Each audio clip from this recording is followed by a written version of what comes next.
So I got it running finally, driving it up and down the street, terrorizing the neighbors.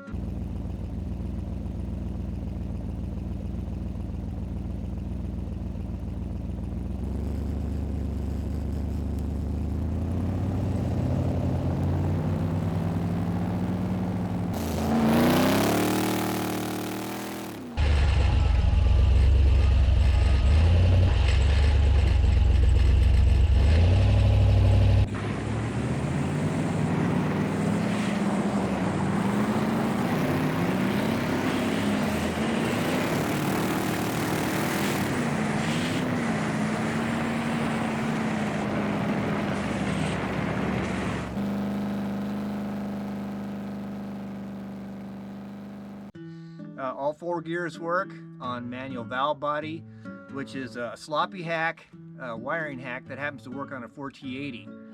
So, but it does have four gears, and that's good because who knows if the transmission was good when I got it.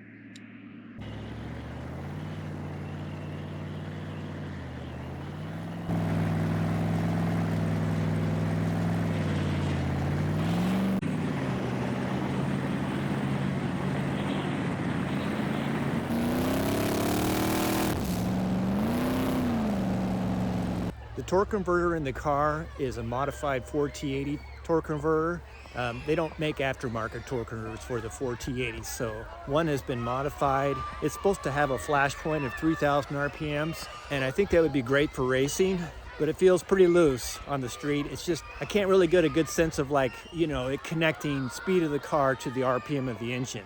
I'll probably live with it for a while, but I may try a stock one.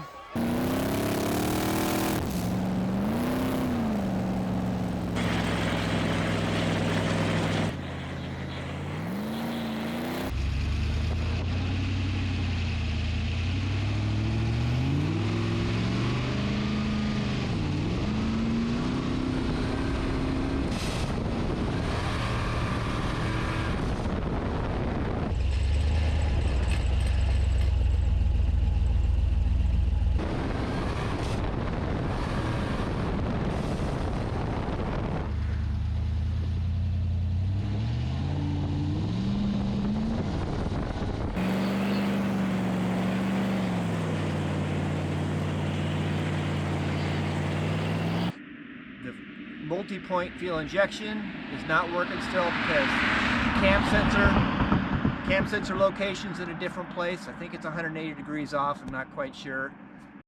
Okay, after the video was shot, I figured out how to get this cam sensor business straightened out. The cam gear is the same on both LS2 and LS4. In the software, the trigger point can either be to switch either time on or time off the raised portion. I just switched it to trigger to time off, which basically switches the injector timing 180 degrees. Brilliant, but it wasn't my idea.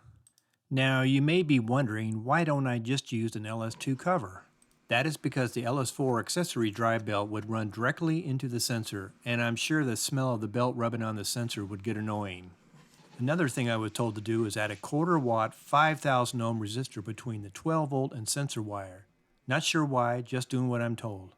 The earlier 1X cam uses 12 volts and the later 4X cam uses 5 volts. The good news is the resistors are only 22 cents each. The bad news is that you have to buy 100 of them, so everybody is getting a resistor for Christmas. The first time I got the car running, it was only running on 7 cylinders. Turns out the problem wasn't a bad injector, but simply a faulty plug wire. After hemming and hawing, I decided to get all 8 new ones, not just one replacement. Speaking of wires, look at this mess. There's too many wires, I tell you. It shouldn't need all these wires. The plan is to clean it up once all the components have a proper home. The length of the drive-by-wire pedal cable can't be modified. This ECU location is about as far as I could get from the drive-by-wire pedal. Because there are so many components to mount, I stacked them on top of each other. Since I used a Holley X-Max, which controls the transmission, I wanted to give the ECU a chance to control the trans. So here's the thing, I don't know of anybody who has successfully controlled a 4T80 with the Holley. I'm not saying it hasn't been done, just that I don't know of anybody who has been successful. If you have, please leave a comment and hopefully I can have a chat with you. After looking at our pinouts between the early 4T80 and 4L80, I couldn't find any discrepancy. So I just plugged it in, only to find I could only get one forward gear. I'm not giving up on the full auto, but for now, and to get all 4 gears, I decided to use this wiring hack to trick the trans into being a full manual valve body. The 4L80 instructions are on Matt Happel's, aka Sloppy Mechanic wiki page, and Brandon of LS4 King figured out that the 4T80 and 4L80 use the same shift logic. Who knows, maybe there's a reason for not going full automatic. Another thing is the proportioning valve right here, which actually proportions the back brakes. The front brakes are full pressure, and twisting it this way gives you more power in the back. And I'm all the way at the stop, and the front brakes still lock up. These wires they come from the transmission and the engine, and they're supposed to connect to the brake light. So what that does is if you hit the brakes and you hit the gas, nothing happens. So I do need to unplug this. It was kind of a fail-safe when I first drove it, just to make sure nothing got out of control and it was stuck wide open or some weird thing. So the next big obstacle to get over is to get it to where I can put it on the track. And what I mean by the track is just the 8th mile track that's at Irwindale. That's our local race course. I need a firewall, and I probably need seat belts. That's kind of the next big goal, is get it tuned, and I'll start worrying about air conditioning and door locks and things like that.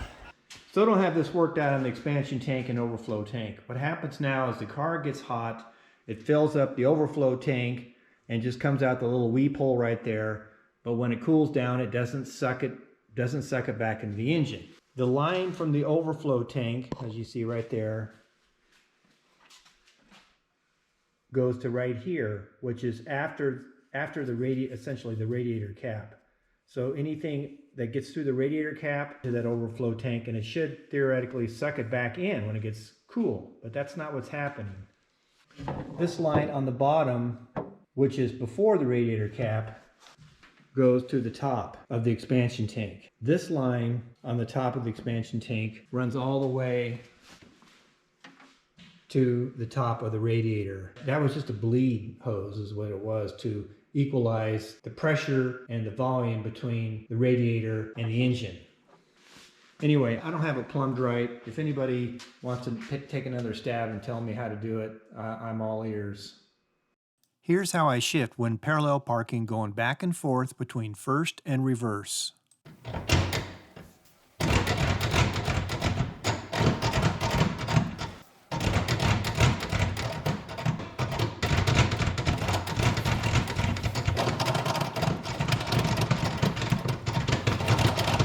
At some point, we're going to start retuning the car now that we have the cam sensor connected, and maybe crank a little boost into it using the wastegates, because they're still just on spring. How far we go with it, I don't know. It's already semi-crazy at 7 pounds. So I don't think we've seen this much weather here for like 40 years.